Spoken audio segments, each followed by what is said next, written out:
오늘 우리에게 주신 하나님의 말씀은 히브리서 11장 13절, 12장 5절에서 11절, 잠언서 3장 12절 두 번째 시간입니다. 제목을 다 함께 읽어보겠습니다. 그리스도를 멀리서 보고도 환영하는 믿음의 눈과 하나님의 채찍질로 자녀 징계하심을 인내하는 믿음의 실제. 2부 아멘. 가장 핵심이 됐었던 말씀, 특별히 채찍질과 관련된 말씀은 우리가 지난 시간에 일부 시간에 많이 했습니다. 그것을 참조하시기 바랍니다. 오늘의 말씀을 읽어보면 12장 전체의 구조 속에서 이 중심되는 징계와 채찍질에 관련된 말씀을 하신 것들에 대해서 올바른 이해가 우선적으로 좀 필요합니다. 맨 처음에 이 징계와 채찍질이라는 말은 사실은 하나님을 믿는, 예수님을 믿는 우리 성도들은 사실은 그렇게 원하는 모습은 아닙니다. 누구나 다 하나님 안에서, 예수님 안에서 평화를 얻고 또 무엇인가 안정되고 복을 받기를 원하지, 예수님을 믿었더니만 징계가 따른다는 것은 사실은 고정적인 개념 속에서는 그렇게 익숙한 개념은 아닙니다. 그런데 여기서 놀라운 이야기를 합니다. 12장 1절을 시작할 때 이렇게 시작합니다. 이러므로 우리에게 구름같이 둘러싼 허다한 증인들이 있으니 모든 무거운 것과 얼매기 쉬운 죄를 벗어버리고 인내로서 우리 앞에 당한 경주를 하며 라고 이야기합니다. 12장을 펼치면 우리를 어디로 데리고 오냐면 경기장 안으로 우리를 끌고 옵니다. 우리는 지금 어떤 모습을 보고 있냐면 경기장 안에 있는 경주하는 믿음의 수많은 선질들과 증인들을 보면서 우리 자신을 보는 겁니다. 우리는 어떤 존재입니까? 예수님께서, 하나님께서 인정한 허다한 증인들, 그것도 구름같이 둘러싼 증인들과 함께 믿음의 경주를 하고 있는 겁니다. 이 부분을 우리가 놓쳐서는 이 징계와 채찍질이라는 부분을 이해하기 어렵습니다. 그러면서 2절에 가면 우리에게 명령을 주십니다. 첫 번째 명령입니다. 2절 다 함께 읽겠습니다. 믿음의 주여 또 온전하게 하시는 이인 예수를 바라보자. 그는 그 앞에 있는 기쁨을 위하여 십자가를 참으사 부끄러움을 개의치 아니하시더니 하나님 보좌 우편에 앉으셨느니라. 아멘. 동사가 나오죠. 명령을 합니다. 첫 번째 명령입니다. 히브리서에서요. 히브리서 12장에서요. 바로 예수를 바라보라는 겁니다. 경기장 속에서 구름같이 둘러싼 수다한 증인들을 바라보면서 내 자신을 발견하고, 이것은 하나님이, 예수님이 나에게 주시는 말씀입니다. 저기 너가 있는데 너의 모습이 어떠냐는 겁니다. 그러면서 이렇게 얘기를 해주십니다. 여러분에게도 마찬가지입니다. 예수님을 바라보라는 겁니다. 어떤 예수님이요? 믿음의 주여 또 온전하게 하시는 이인 예수를 바라보라고 명령하십니다. 우리도 예수님을 바라봐야 됩니다. 그러면 어떻게 됩니까? 우리도 수다한 믿음의 선질들, 증인들처럼 믿음의 증인들이 되고 또 온전한 증인들이 되는 겁니다. 경기장 안에 있는 나 자신을 보았습니다. 믿음의 선진들은 열심히 잘 달리고 있고 열심히 잘 싸우고 인내하고 있는데 그 안에 있는 나는 어떤가요? 혹시 주저앉아 있지는 않습니까? 도망가려고 좌우를 살피고 있지 않습니까?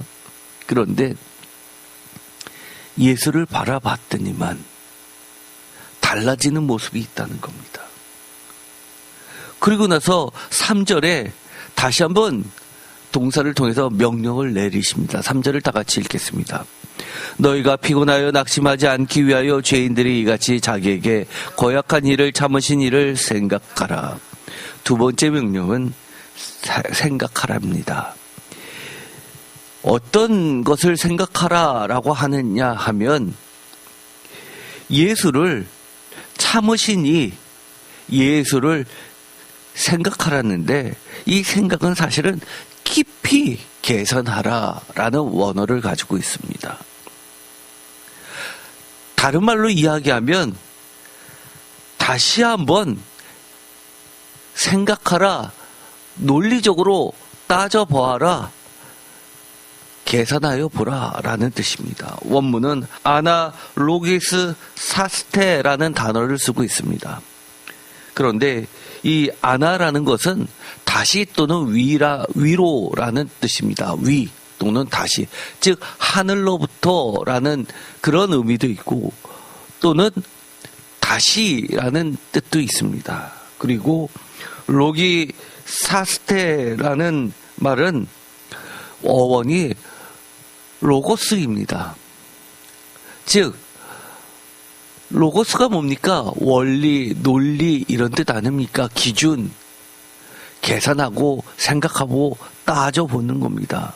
그거를 적당한 단어를 한국말로 바꿔보면 다시 점검하라 라고 바꿀 수도 있고 곰곰이 따져봐라 라고 할 수도 있고 깊이 계산해봐라 봐라 라고 번역할 수도 있고 여기처럼 생각하라 라고 번역할 수도 있습니다. 그런데 단순히 문득 듣는 그런 생각이 아닌 겁니다. 깊이 생각하라는 겁니다. 그리고 나서 이 4절을 읽어보면 조금 달라지고 있습니다. 너희가 죄와 싸우되 아직 피 흘리기까지는 대항하지 아니하고, 피 흘리기까지 대항하다라는 것은 히브리서 배경이 되고 있는 박해의 상황을 염두에 두고 있습니다. 아직 죽음의 상황까지는 도달하지 않았다라고 이야기합니다. 심지어 수많은 증인들은 죽음의 상황 속에서도 대항해서 흔들리지 않고 믿음의 증인들이 되었는데, 선진들이 되었는데 너는 아직 그들과는 많은 괴리가 있다는 겁니다.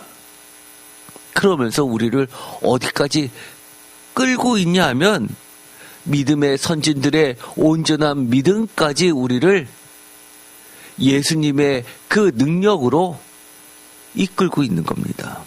예수님을 생각하고 깊이 생각하고 바라보면 우리도 결승선에서 두 팔로 우리를 부르시고 기다리고 서 계시는 예수님을 보면 그 품에 안고 싶어서 달려가게끔 한다는 겁니다.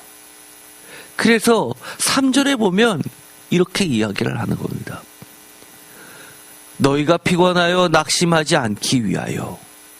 너 지금 피곤한 거 알고 있고 지금 낙심 상태라는 거 너무나도 잘 알고 있다는 겁니다.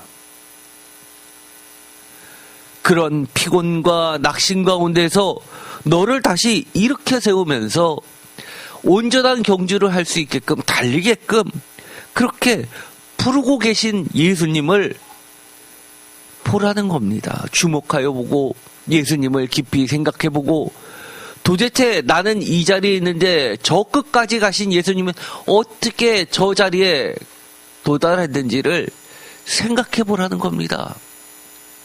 그러면 여러분들은 뭐라고 답변하겠습니까? 그 결승전 앞에는 십자가가 생각나지 않습니까? 십자가 바로 직전에는 또 무엇이 있습니까? 채찍질이 생각나지 않습니까? 5절에 보면 이렇게 중요한 이야기를 합니다. 단순히 4절에 경고만을 이야기하는 게 아니라 5절과 6절 두 절에 걸쳐서 우리 삶의 모든 믿음의 경주를 하는 이들에게 가장 결정적인 버팀목을 제시해 줍니다. 지금 무너질 것 같지? 지금 뒤로 밀리는 것 같지? 넘어질 것 같지? 든든한 버팀목이 있다는 사실을 깨우치게 합니다. 바로 성경 말씀입니다. 여러분들이 신앙생활 할 때 지금까지 어떤 힘으로 이 자리까지 왔습니까? 주변에 같이 신앙생활 했던 사람들 때문에 왔습니까? 사람들의 관계 때문에 왔습니까? 아니면 더 심지어 적나라하게 이야기해서 많은 성도들이 있는 그런 교회 커뮤니티 때문에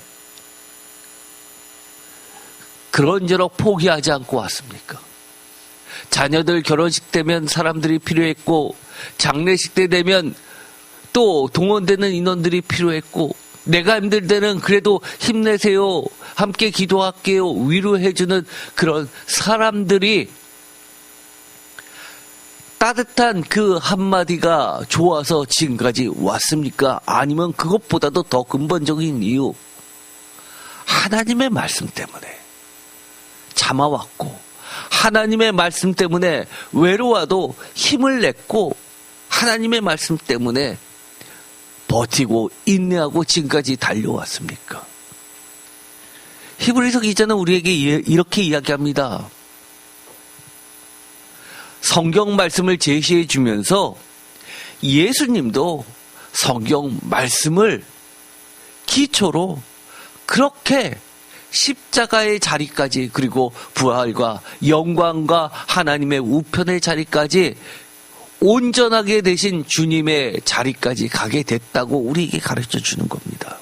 5절 다 같이 읽겠습니다.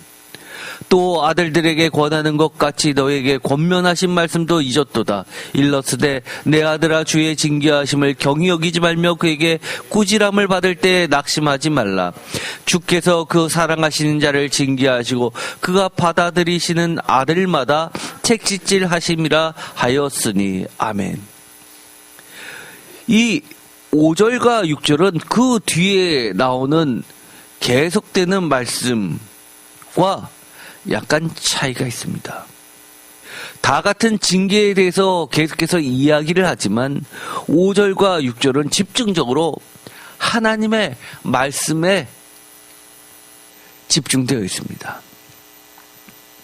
너희에게 권면하신 말씀, 이것을 우리에게 제시해 주는 겁니다. 그러면서 그 말씀이 이렇게 돼 있다는 겁니다. 내 아들아 주의 징계하심을 경히 여기지 말며 그에게 꾸지람을 받을 때 낙심하지 말라라고 해석을 먼저 해주십니다. 왜냐하면 말씀을 읽어도 깨닫지 못하는 자가 있기 때문에 처음부터 이런 뜻으로 하나님이 이 말씀을 주셨어 라고 이야기하시면서 6절에 하나님의 말씀을 제시합니다. 다 같이 읽겠습니다. 주께서 그 사랑하시는 자를 징계하시고 그가 받아들이시는 아들마다 채찍질 하심이라 하였으니. 아멘. 우리가 지난 시간에 히브리서 12장 6절의 말씀은 잠언서 3장 12절의 말씀에 근거를 두었는데 히브리 원문을 따르지 않고 70인역 성경을 그대로 가지고 왔다고 말씀을 드렸습니다. 히브리 성경은 채찍질이라는 말씀이 없는데 이것을 자언만 있는 것을 몸을 다르게 붙여서 읽으면서 70인역 성경은 채찍질이라는 전혀 다른 단어를 제시하면서 말씀을 확대시키고 있습니다. 원래 잠언서 3장 12절의 말씀은 성경에 여러 군데 등장합니다. 대표적으로 신명기에도 등장을 합니다. 그러나 신명기의 말씀도 보면 히브리 성경과 70인역을 비교하면 차이가 없습니다. 그런데 성경 전체에서 이 말씀과 관련된 징계와 관련된 구절 중에서 히브리 성경과 70인역 헬라어 성경에 이렇게 차이가 나는 것은 딱 여기 한 군데 잠언서뿐이 없는 겁니다. 잠언서 3장 12절의 말씀을 그대로 갖고 오면서 채찍질이라는 단어를 부각시키고 있습니다. 그러면서 우리의 현재 낙심한 상태, 무릎의 힘이 사라질 정도로 절망적인 상태, 죽음의 상황까지는 가진 않았다 하더라도 이미 그것을 예견하고 무서워 떨면서 포기하고 싶은 우리들의 상태와 동일한 선상에서 우리를 위로해 주는 겁니다.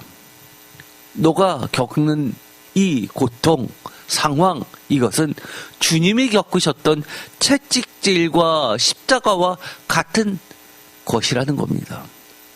그러면서 그 채찍질이 단순히 채찍질이 아니라 더 중요한 이야기를 합니다. 5절과 6절을 다시 한번 읽어보면서 여러분 스스로 5절과 6절에서 가장 중요한 말씀을 뽑아보십시오. 다시 한번 읽어보겠습니다. 또 아들들에게 권하시는 것 같이 너희에게 권면하신 말씀도 잊었도다. 일렀으되 내 아들아 주의 징계하심을 경히 여기지 말며 그에게 꾸지람을 받을 때 낙심하지 말라. 주께서 그 사랑하시는 자를 징계하시고 그가 받아들이시는 아들마다 채찍질 하심이라 하였으니. 아멘. 이 5절과 6절에서 가장 중요한 말씀이 무엇일까요? 1번 징계, 2번 채찍질, 3번 말씀, 4번 권면. 어떤 것이 있을까요? 이 네 가지 다 틀린 말은 아니죠. 그러나 가장 중요한 말씀입니까? 아니면 추가적으로 주관식을 냈다고 칩시다. 가장 중요한 거 하나를 꼽으라면 5절과 6절에서 사실은 이 보기 가운데 없었던 새로운 말입니다. 5번 아들. 무엇입니까? 놀랍게도 5절과 6절에서 이 히브리서 기자가 우리에게 전하고자 했던 것은 이겁니다. 말씀, 잠언서 3장 12절의 말씀을 우리에게 제시합니다. 똑같은 징계에 대한 이 말씀이 신명기에도 있는데 신명기의 말씀을 가져와도 됩니다. 그런데 신명기에 있는 말씀을 가져오지 않고 잠언서에 있는 그것도 70인역의 성경을 가져오면서 우리에게 이 말씀은 특별히 신명기의 말씀이 아니라 잠언서에 있는 히브리 성경에도 없는 70인역 성경에만 있는 채찍질이라는 말씀을 가져오는 이유가 이 말씀은 특별히 5절 너희들의 아들이기 때문에 하나님이 이 말씀을 주셨다는 겁니다. 이게 무슨 뜻일까요? 하나님의 말씀 이것만 읽어도 위로가 됩니까? 내 아들아 주의 징계하심을 경히 여기지 말며 그에게 꾸지람을 받을 때 낙심하지 말라. 주께서 그 사랑하시는 자를 징계하시고 그가 받아들이시는 아들마다 채찍질 하심이라 하였으니 라는 말씀을 여러분이 하나님으로부터 직접 받았습니다. 여러분들은 지금 이미 주저앉고 싶고 낙심되고 좌절되고 죽을 만큼 힘듭니다. 그런데 이 말씀을 들었을 때 여러분은 위로가 됩니까? 그래, 내가 힘을 내서 예수님께 달려가야지 그런 생각이 들으십니까? 10사람한테 한번 물어보세요. 그 중에 몇 사람이나 이 말씀 때문에 위로가 생겨서 다시금 일어나서 죽음까지도 극복하면서 내가 갈겠다라고 결단하는 사람이 몇 명이나 될까요? 10명 가운데. 그런데 그럴까봐 이 말씀을 듣고도 위로가 안 될까봐. 히브리서 기자는 히브리서 교회의 목사님이신 이분이 처음부터 이야기를 한 겁니다. 이 말씀은 다른 사람한테 준 게 아니야. 아들들에게 준 거야. 라는 겁니다. 그 말은 무엇입니까? 여러분들이 힘들었습니다. 경주장에서 지쳤습니다. 쓰러질 것 같습니다. 내 앞에는 점점점 믿음의 선진들은 계속해서 증인들은 달려나가는데 혼자 지쳐집니다. 그런데 이 말씀이 다가옵니다. 무엇입니까? 너는 아들이야. 이겁니다. 우리가 대부분 시험이 들었습니다. 무너지는 게 뭘까요? 여러분이 어려움을 당했습니다. 어느 정도 신앙이 있으신 분들, 지금처럼 믿음의 경주장을 안에 참여를 해서 뛰는 사람들의 입장에서 봤을 때 제일 먼저 어려움을 겪게 되면 무슨 생각부터 하시나요? 혹시 내가 하나님 앞에 무슨 잘못이 있나? 잠언서에 있는 말씀, 신명기에 있는 말씀처럼 징계를 생각합니다. 아, 내가 뭐 고칠 것 있나? 훈계로 생각합니다. 그러다 보면 잘못되면 사탄이 이것을 이용합니다. 너는 지금 하나님으로부터 징계받고 있어. 너 죄는 너무너무 심각해. 그래서 너는 지금 벌 받는 거야 라고 합니다. 그 순간 우리는 무너지기 시작합니다. 징계를 통해서 다시금 일으켜 세우시고 온전하게 하시는 하나님과 예수님을 바라봐야 되는데 바라보지 못하고 어디에 시선이 고정되게 합니까? 내 자신, 내 자신의 잘못, 용서받을 수 없는 죄인, 이런 것에 시선이 자꾸 가게 됩니다. 그런데 그 시선을 무엇으로 돌리라는 겁니까? 예수를 바라보라는 겁니다. 예수를 바라보면 무엇부터 생각납니까? 저는 그렇습니다. 하나님의 아들부터 생각납니다. 하나님의 아들. 예수님, 하나님의 아들. 나도 하나님의 아들들.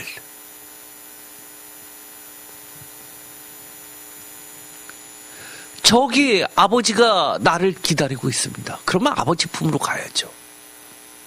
내가 넘어지면 다시 일으켜 세우실 분 누굽니까? 아버지입니다. 아버지, 하나님. 옆에서 나는 몰랐는데 보니까 예수님이 안 달리고 옆에 계십니다. 내가 달릴 때까지 옆에서 달려주시겠다고 기다리고 계시는 것을 보게 됩니다. 아, 그렇지.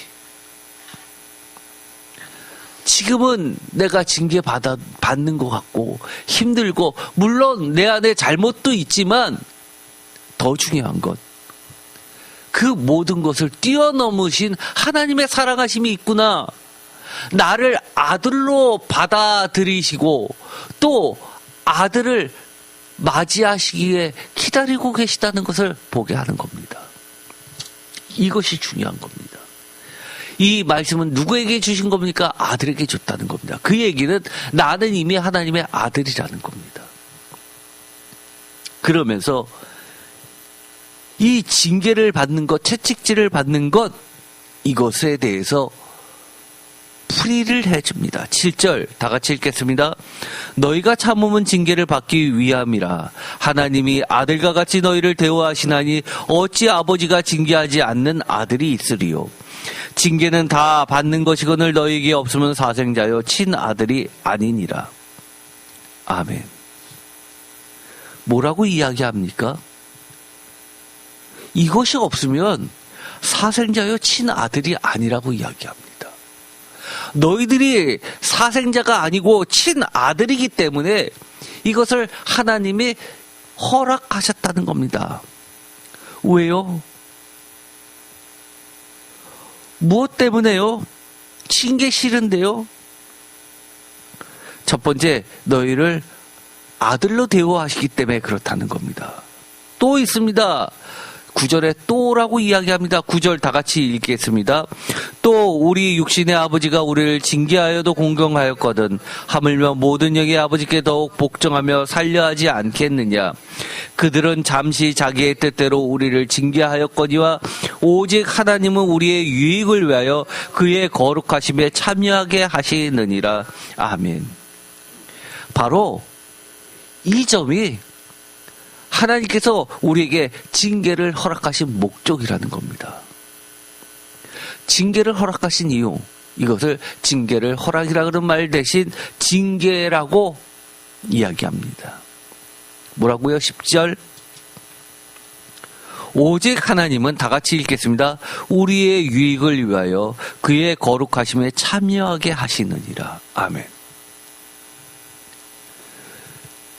우리의 유익을 위해서 그렇다는 겁니다. 그의 거룩하심에 참여하게 하시기 위해서라는 겁니다.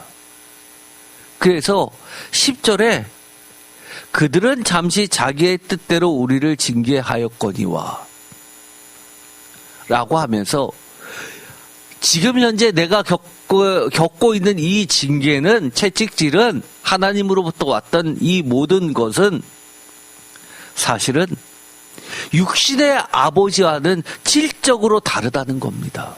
육신의 아버지는 자신들의 생각대로, 때로는 자기들의 욕정대로 징계합니다. 10절의 말씀을 세 번역으로 다 같이 읽어보겠습니다. 육신의 아버지는 잠시 동안 자기들의 생각대로 우리를 징계하였지만 하나님께서는 우리를 자기의 거룩하심에 참여하게 하시려고 우리에게 유익이 되도록 징계하십니다. 아멘. 차이점이 뭔가요? 하나님 아버지께서 아들 예수를 대우하듯이, 이것은 굉장히 중요합니다. 육신의 아버지들이 우리를 대우하듯이 그렇게 징계하는 게 아니라는 겁니다. 하나님이 누구를 대하듯이요? 예수님을 대우하듯이 우리를 그렇게 대우하신다는 겁니다.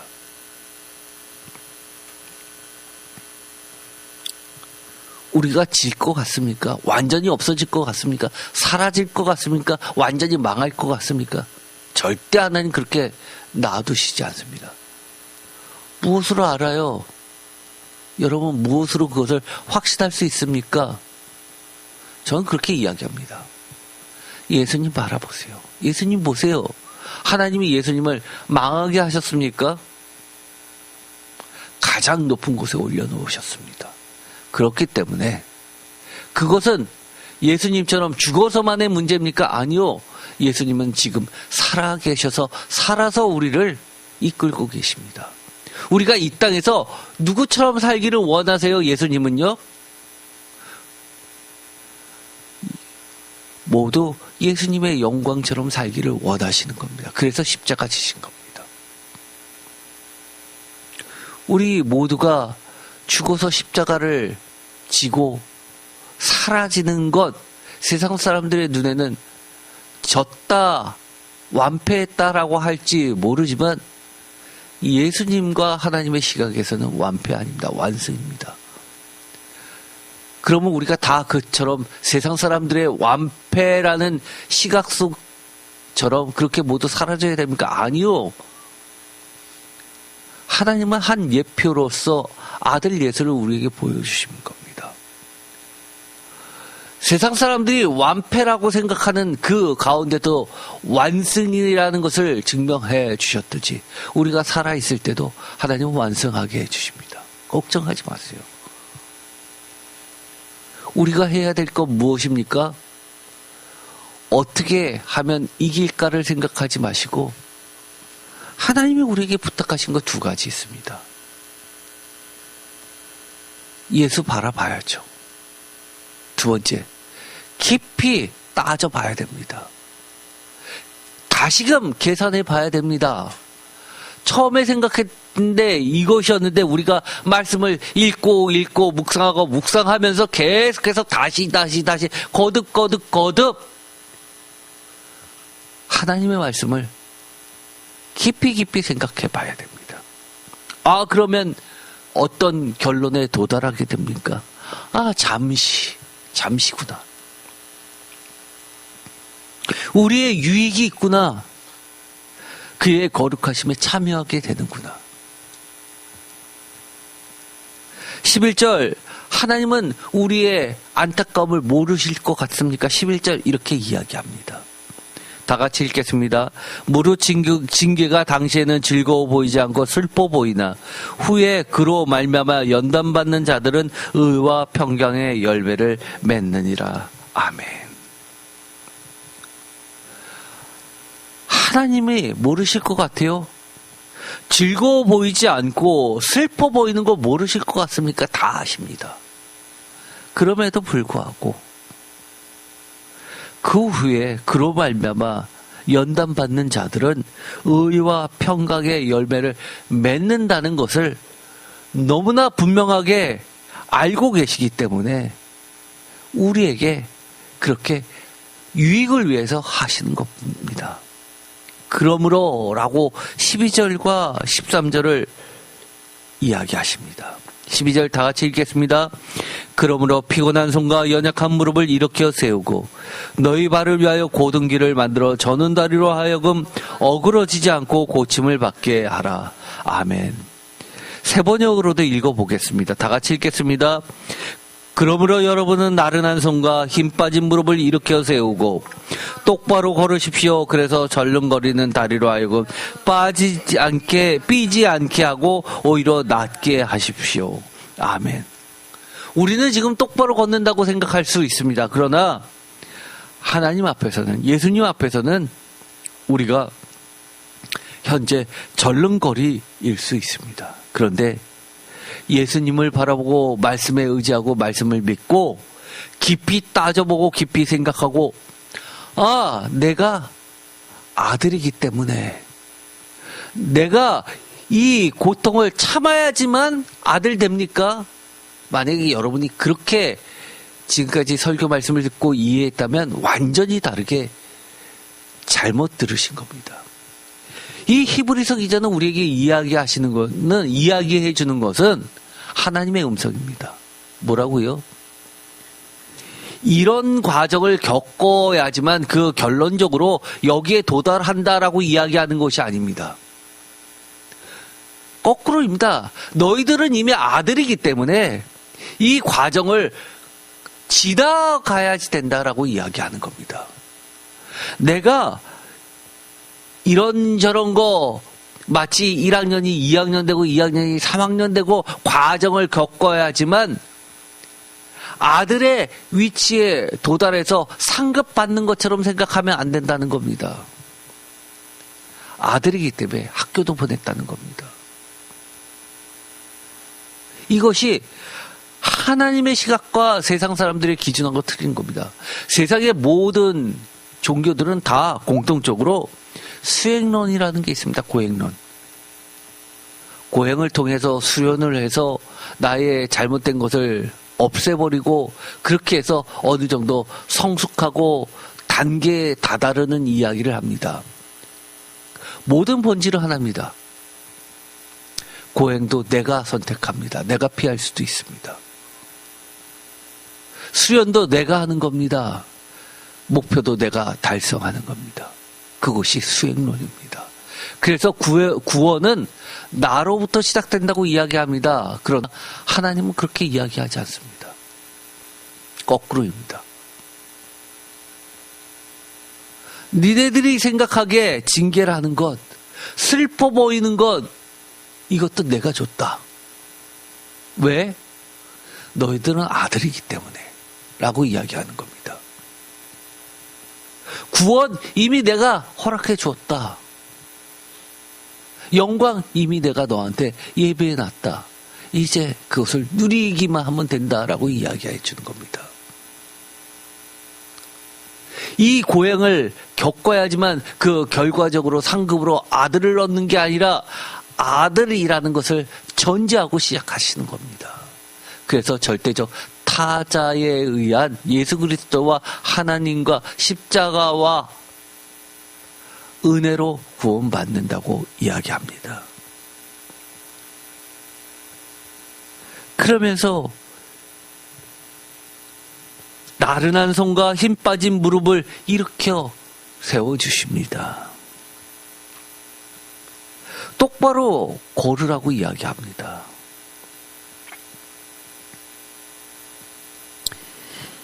이것이 바로 하나님이 히브리서를 통해 우리에게 채찍질과 징계라는 이야기를 해 주시는 겁니다. 어떠신가요, 여러분들? 징계가 달갑지 않죠. 피하고 싶죠. 그러나 여러분이 겪게 되는 모든 믿음의 경주 속에서 만나게 되는 힘 빠지고 낙심되고 무너지는 것 같은 모든 일들이 무엇과 같다는 겁니까? 예수 그리스도의 그 십자가 사건에 참여하는 것과 같다고 이야기를 하는 겁니다. 이 이야기를 듣는 히브리 교회의 성도들은 어땠을까요? 박해 가운데서. 너무 힘들었는데 전에 예수님께서 제자들에게 너의 십자가를 지고 나를 따르라고, 각자의 십자가를 지고 따르라고 했는데 나는 십자가가 정확하게 뭔지를 몰랐는데 이미 나는 나의 십자가를 지고서 예수님의 길을 따르고 있었구나. 생각보다 나 굉장히 잘하고 있구나. 여기서 무너지면 안 되는구나. 내가 할 수 없다는 건 이미 하나님과 예수님이 익히 알고 계시구나. 힘 빠졌다는 거 알고 있고 슬퍼 보이는 거 알고 계시고, 그런데 아들이기 때문에 아버지이신 하나님께서 육신의 아버지랑 다르게 절대 포기하지 않으시겠구나. 그래, 예수님만 생각하자. 내가 당하는 이 고통이, 징계가 나는 내가 생각하기에 아무리 생각해도 예수님의 그 십자가의 사건하고 내가 지금 겪는 거하고는 비교할 수도 없지만 예수님은 이것을 너도 십자가에 참여했어 라고 인정해 주는구나 라고 깨우치게 되는 겁니다. 여러분들 혹시 여러분의 삶 가운데 예수님의 십자가에 참여하고 계신 것들이 있나요? 나도 잘 몰랐는데 나중에 하늘나라 갔더니만 예수님이 이렇게 얘기해 주신다는 겁니다. 너 십자가를 너도 지었구나. 너도 나와 같이 십자가에 있었구나. 인정해 준다는 겁니다. 우리 성경책 읽을 때 어땠습니까? 갑자기 끌려가서 예수님의 십자가를 함께 진 제자. 많은 사람들이 그렇게 이야기합니다. 뭘 모르고 그렇게 얼떨결에 십자가 지었는데 하나님이 굉장히 영광스러운 자리에 올려놓았다고 생각합니다. 어떻게 보면 우리 모두는 다 그런 존재들입니다. 나도 모르는 사이에 예수님의 십자가를 함께 우리가 짊어지고 있는 겁니다. 우리는 그러지 않았지만 하나님이, 예수님이 그렇게 인정해 주시겠다고 하는 겁니다. 너도 참여했어. 얼마나 감사한 겁니까? 예수님의 그 십자가에 비교할 수도 없는데 그 십자가에 우리를 포함시켜 준다면 그거 얼마나 감사한 겁니까? 왜 가능한 거예요? 우리도 하나님의 아들이라고 하나님이 인정해 주셨기 때문입니다. 오늘의 말씀을 지난 시간에 했었던 것에 기본을, 배경을 깔고 말씀을 드리는 겁니다. 오늘의 제목을 다시 한번 읽어볼까요? 그리스도를 멀리서 보고도 환영하는 믿음의 눈과 하나님의 채찍질로 자녀 징계하심을 인내하는 믿음의 실제. 2부. 아멘. 이해가 되십니까? 모세가 그리스도를 위하여 고난을 감수하고 애굽의 영광을 포기하고 그렇게 멀리서 보고 환영하면서 출애굽을 시켰을까요?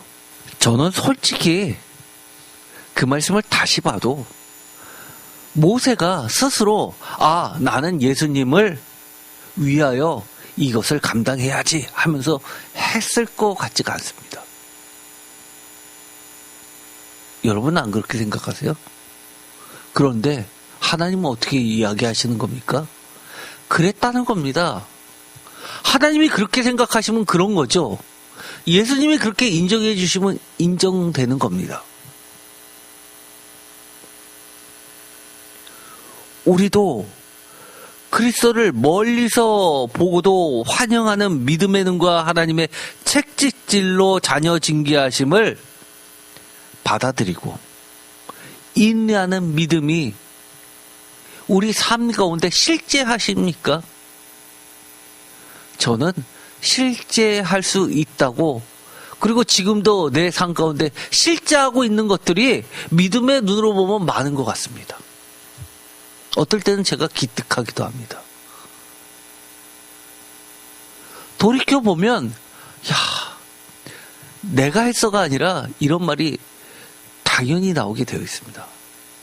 하나님이 그때 그 상황을 이끌어 주셨지. 하나님이 아니었으면 불가능했을 거야. 저는 지금도 제 아내와 수많은 이야기를 할 때 지금도 그 얘기 제일 많이 합니다.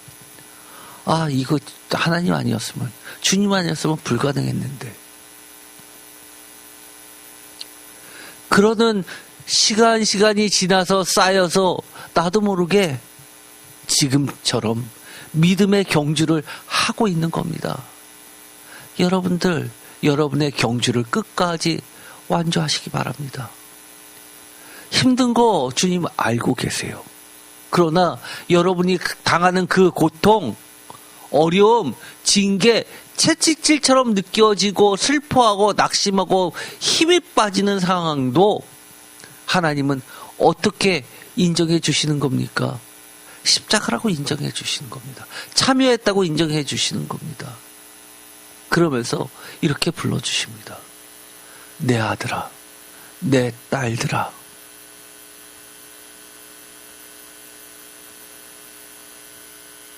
너 이거 통과하면 내 아들이 될 거야. 그러니 참아봐가 아닙니다. 내 아들아, 내 딸들아. 이겁니다. 기도하고 마치겠습니다. 하나님 감사합니다. 오늘도 우리를 아들로 딸로 불러주시는 하나님의 음성을 듣게 됩니다. 믿음의 경주에서 포기하지 않게 하시고 우리를 아들로 인정해 주시고 딸로 자녀로 인정해 주시는 하나님을 바라보고 예수를 바라보고 하나님의 말씀을 깊이 묵상하고 따져보고 예수님을 향해서 나아갈 수 있게 하여 주옵소서. 깊이 생각할 수 있게 하시고 우리들이 지금 겪고 있는 이 일이 단순히 실수해서 어려움을 당하는 것이 아니라 하나님이 우리의 유익을 위해서 온전하게 하기 위해서 겪게 되는 모든 과정이라는 그 진짜 의미를 다시 한번 깨달을 수 있는 믿음의 눈을 허락하여 주옵소서. 나도 모르는 사이에 믿음의 경주를 이만큼 했고 돌이켜보니 지금까지도 하나님이 붙잡아 주시지 않았으면 내가 뒤틀릴 때 주님이 옆에서 함께 달려주시지 않았으면 이 자리도 못 왔다는 그 사실을 깨닫고 남은 여정도 하나님과 예수님과 함께 하게 하여 주옵소서. 예수 그리스도의 이름으로 기도드립니다. 아멘.